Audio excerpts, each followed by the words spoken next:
चंदा के बोलावेली हो यशोदा घूमी घूमी कान्हा के खियावेली चंदा के बोलावेली हो।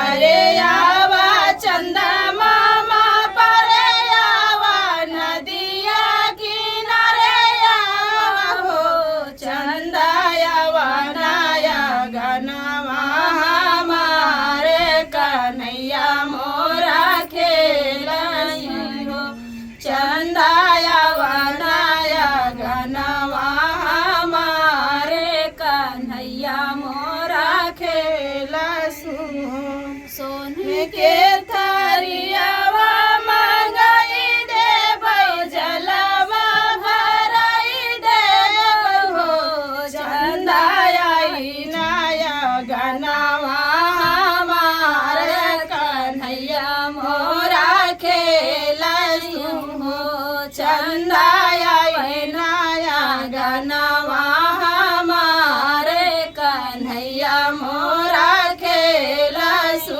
हो। तो फ्रेंड था सोहर गीत आप लोग को कैसे लगा कमेंट बॉक्स में बताना।